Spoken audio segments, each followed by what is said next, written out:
My parents kicked me out while I was a teen to focus on Golden Sister. Years later, after she drained them financially and left them on the street, they want to move in with me. Oh, so I, 34M, just bought my first home, a cozy house that I busted my ass for. It's not huge or fancy, but it's mine.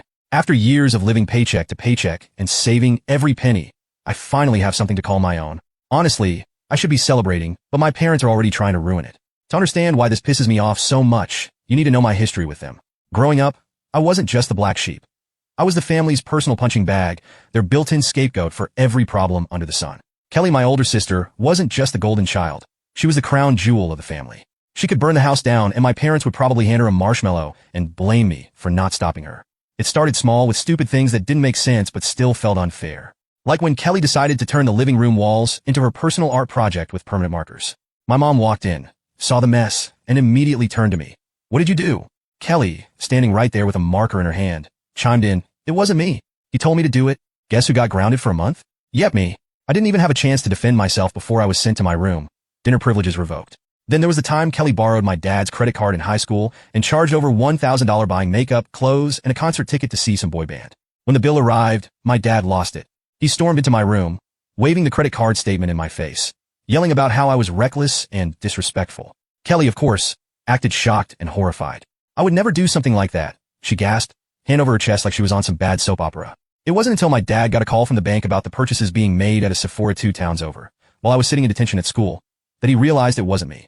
But even then, instead of grounding Kelly or taking away her privileges, my mom said, "She's just going through a phase. You should have told us she was acting out sooner. Maybe then this wouldn't have happened." What? Like it was my job to babysit her and take the fall for her crimes. By the time I was 16, I knew better than to expect fairness. But the incident that broke me still came out of nowhere. My dad's car, a brand new luxury sedan, went missing from the driveway. Apparently, Kelly had taken it for a joyride with her friends and smashed it into a guardrail. The cops were involved and my parents were livid. Of course, Kelly told them I stole the car. She spun this whole story about how I took the keys, went out with some bad kids, and left it wrecked on purpose. I tried to tell them the truth, that I hadn't even touched the car, but they didn't believe me. My dad blew up, saying I was out of control and an embarrassment to the family.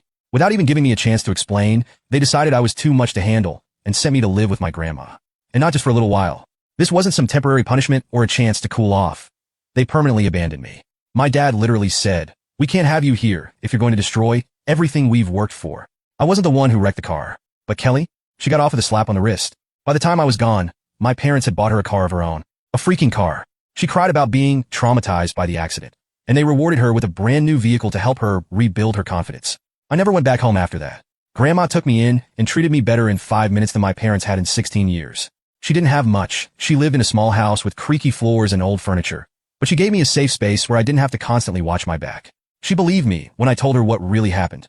She'd shake her head and mutter things like, "I don't know where your parents went wrong," but she never badmouthed them outright. That was just Grandma. Too good for this world. Still, it stung. My own family had thrown me away. They didn't call, didn't visit, didn't even acknowledge my existence. Meanwhile, Kelly kept thriving. She got everything handed to her on a silver platter. My parents paid for her college tuition, even though she barely went to class. When she decided she didn't vibe with her major, they bankrolled a semester off so she could figure things out. She used the time to travel around Europe with her boyfriend, taking Instagram-worthy photos of gelato in Italy and sunsets in Greece. All while I was working 2 part-time jobs to help Grandma with groceries. And then there was the house. My parents bought Kelly a house after she graduated, barely, from college. A whole-ass house. When Grandma told me about it, I thought she was joking. But nope. Kelly had posted a tour of it online, showing off the granite countertops and walk-in closets. My mom even commented on the post, saying, "You deserve the best, sweetheart." I sat there, staring at my phone, wondering if these were the same people who couldn't even be bothered to ask if I was still alive. The resentment kept building. I wanted to confront them, to scream at them for abandoning me and treating me like garbage. But what would it change? They didn't care. They never had. So I stayed with Grandma, worked hard, and focused on building a life for myself. Over time, I learned to block out the bitterness. At least most of it. Still, it was hard not to compare my life to Kelly's. While she was living rent-free in her parents' purchased house, I was scraping together savings to one day afford a place of my own. While she was jetting off on vacations, I was juggling work and community college, trying to carve out some semblance of a future. But the worst part? They acted like I didn't exist. Birthdays, holidays, milestones, radio silence. One Christmas, I caved and called my mom, hoping for some kind of reconciliation. She picked up but sounded annoyed, like I'd interrupted something important. "Oh, you're still at Grandma's?" she said. "Well, Kelly's hosting Christmas this year, so we're busy. Maybe next time?" I didn't cry. I'd run out of tears for them a long time ago. Instead, I doubled down on my goals. I wasn't going to let their rejection define me. I worked harder, saved every penny, and slowly started to build a life I could be proud of. Fast forward to now. I recently bought my first house, a 3-bedroom home with a decent backyard. It's not about the size or status for me.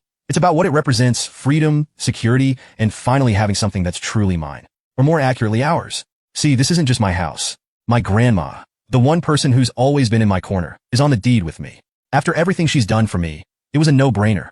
Putting her name on the house wasn't just a gesture, it's a statement. This home belongs to the only real family I've ever had. And as fate would have it, that decision would turn out to be the best insurance policy I could have asked for.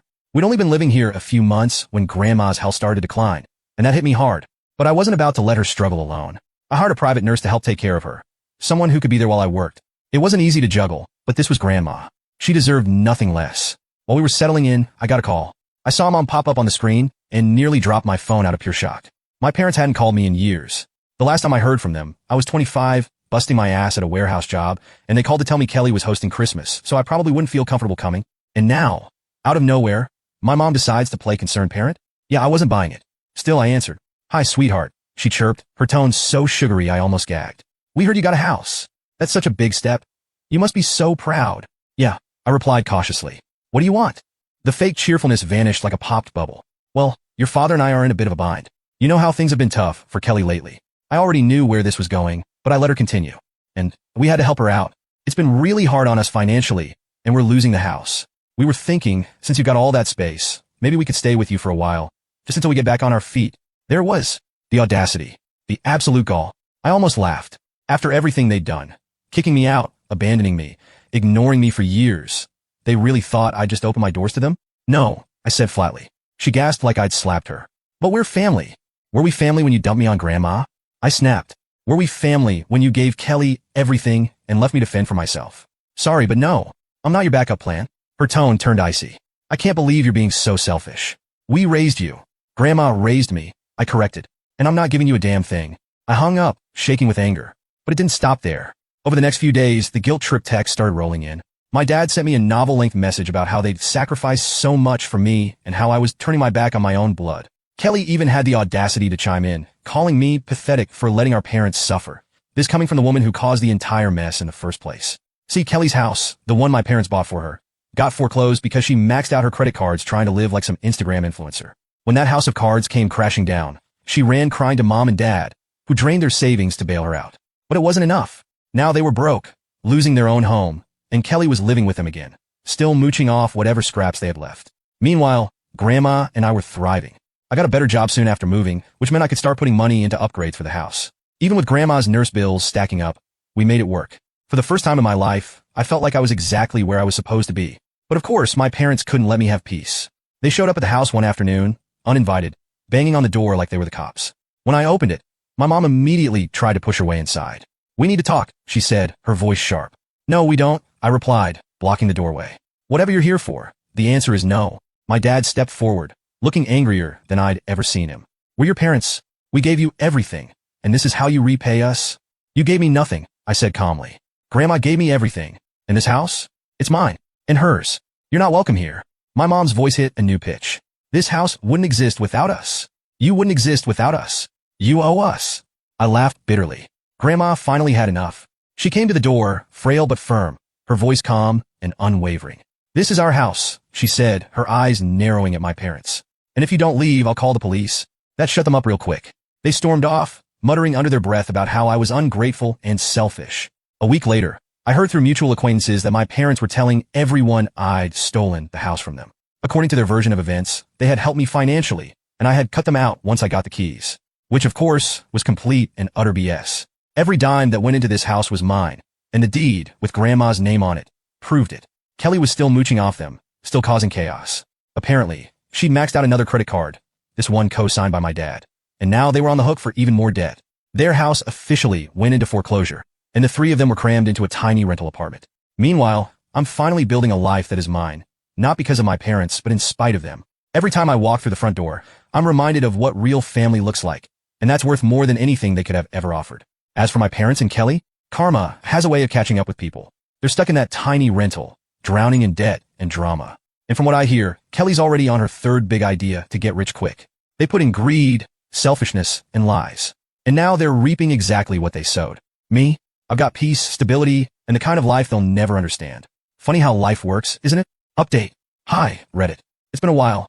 You won't believe what happened since my last post. I thought cutting off my parents and Kelly would be the end of their nonsense, but clearly, I underestimated just how far they'd go. Okay, so fast forward a few months, and life was finally settling into a peaceful rhythm. Grandma passed away in her sleep. Losing her left a hole in my heart that I don't think will ever fully heal. But I was determined to honor her by continuing to live the life we built together. I didn't have the luxury of wallowing. She wouldn't have wanted that. Honestly, I owed it to her to keep going. But peace in my life is apparently something my parents and Kelly find intolerable. Less than a week after Grandma's funeral, they started circling like vultures. My mom called, putting on her most syrupy sweet voice, the one she uses when she's about to try and manipulate someone. "We just wanted to check on you," she said, fake concern dripping off every word. It must be so hard losing Grandma. She was such a special lady. I nearly laughed. The same people who hadn't visited Grandma in years now wanted to act like grieving saints? "Spare me. I'm fine," I said, keeping my voice flat. "What do you want?" "Well," she said, dragging out the word like she was savoring it. "Your father and I have been talking, and we think it's time to come together as a family. You know, Grandma's house could be a fresh start for all of us." There it was, the real reason for the call.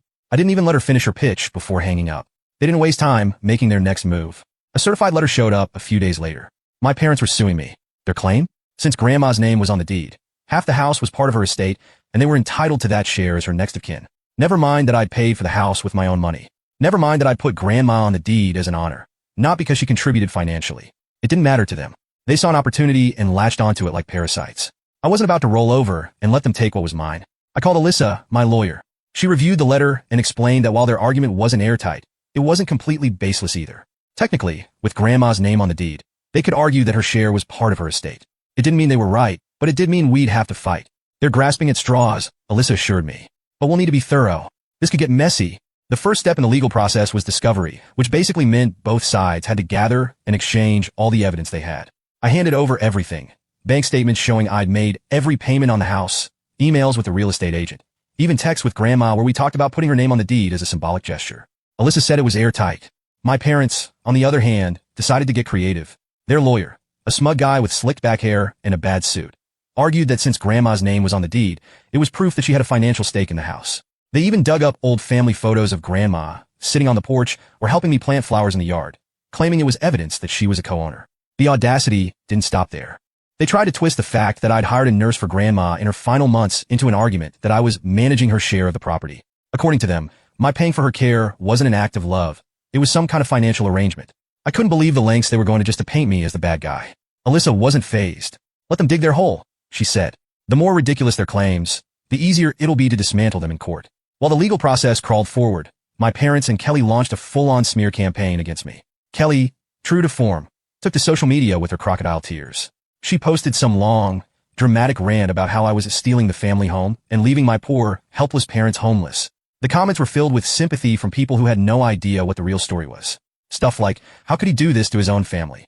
And blood is thicker than water. It would have been laughable if it wasn't so infuriating.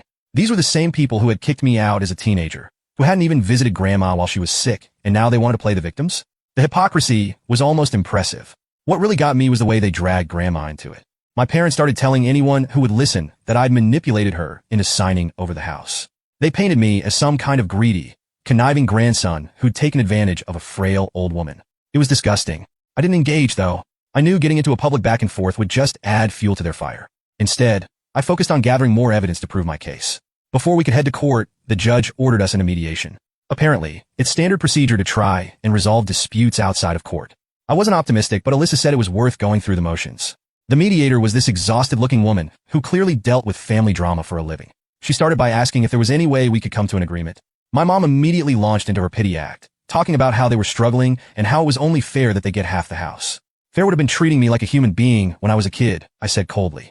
Fair would have been not abandoning me when I needed you the most. You don't deserve a dime. My dad tried to step in, puffing himself up like he was going to intimidate me. We're your parents, he said, his voice low and threatening. We gave you life. You owe us. I owe you nothing, I snapped.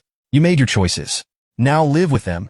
The mediator tried to smooth things over, suggesting a compromise where I'd buy out their share of the house. I laughed out loud. Not happening, I said. I'm not paying them for something they never earned. After hours of going in circles, it was clear mediation wasn't going to work. The case was heading to trial, and I was ready for whatever they threw at me. The day of the trial finally arrived, and I was ready to put an end to this circus. My parents and Kelly showed up looking like they were auditioning for a daytime courtroom drama. They thought they had this in the bag. Meanwhile, I walked in with Alyssa, my lawyer, who looked calm and confident as ever. If there's one thing I learned from this whole mess, it's that having someone confident in your corner makes all the difference. Alyssa had been working tirelessly to build our case, and I trusted her completely. The room was packed with people who'd heard about the case thanks to Kelly's social media antics. I recognized a few faces. Old neighbors, distant relatives, even a couple of my coworkers. It was surreal seeing my life put on display like this, but I kept my focus on the one thing that mattered, proving the truth. Their lawyer started with a dramatic opening statement. He painted my parents as devoted family members who had been wronged by a greedy son. He leaned heavily on the fact that Grandma's name was on the deed, claiming it was irrefutable proof that she co-owned the house. I rolled my eyes so hard I thought they might get stuck. This guy was laying it on thick, and I could tell the judge wasn't impressed. She sat there with a no-nonsense expression, her pen tapping against the desk as if she couldn't wait for him to wrap it up. The bulk of the trial was spent going through evidence. Alyssa presented everything we had. The bank statements showing every mortgage payment came from my account, the email chain with the real estate agent confirming the purchase details, and even Grandma's will, which didn't mention the house at all because she knew it wasn't hers to leave. Their lawyer tried to poke holes in the evidence, but it was like watching someone throw pebbles at a brick wall. He kept coming back to the same argument. The name on the deed proves co-ownership. Alyssa was ready for this. She brought in a real estate expert to testify that a name on a deed doesn't necessarily indicate financial contribution or ownership. It can be symbolic. The expert explained that it's not uncommon for people to add loved ones to deeds as a gesture of trust or security, especially in close-knit families. It was a devastating blow to their case. She then addressed the judge directly. Your Honor, this isn't a case of shared ownership. It's a case of one family trying to exploit a technicality for financial gain. The most satisfying part of the trial was watching Alyssa cross-examine my mom. My mom had come prepared with her usual crocodile tears, but Alyssa wasn't having it. Alyssa began, her tone polite but firm. Can you tell the court how much money you or your husband contributed to the purchase of this house? My mom hesitated, her face turning red. Well, we didn't contribute financially, but that's not the point. It was always understood that this house was part of the family. Understood by whom? Alyssa pressed. Because we've seen no evidence to suggest that my client ever agreed to this arrangement. My mom stammered, trying to pivot. We as parents, we raised him. Isn't that enough? Alyssa didn't miss a beat. This isn't about parenting. It's about property ownership. If you didn't contribute financially and there's no written agreement supporting your claim, how do you justify your demand for half of this house? My mom had no answer. She looked like she wanted to crawl under the table. After several days of testimony and evidence, it was finally time for the judge to make her ruling. She started by acknowledging the emotional nature of the case, but emphasized that her decision would be based on facts, not feelings. The evidence is clear, she said. While the name on the deed might suggest co-ownership at a glance, the financial records tell a different story. The plaintiff paid for this property in its entirety. The inclusion of his grandmother's name on the deed was a symbolic gesture, not a financial agreement. As such, the defendants have no legal claim to this house. Hearing those words felt like a weight had been lifted off my chest. So glad it's over. Now the house is mine, officially undeniably mine. After the ruling, my parents tried to guilt trip me one last time. My mom cornered me in the parking lot, tears streaming down her face. How could you do this to us? She sobbed. We're your parents. We're struggling. You've been struggling for years, I said coldly, and it's not my problem. You made your bed. Now lie in it. She didn't have a response to that. Since then, I've gone completely no contact. They've tried reaching out through mutual acquaintances, but I shut it down every time. From what I hear, my parents are stuck in their tiny rental, still blaming everyone but themselves for their problems.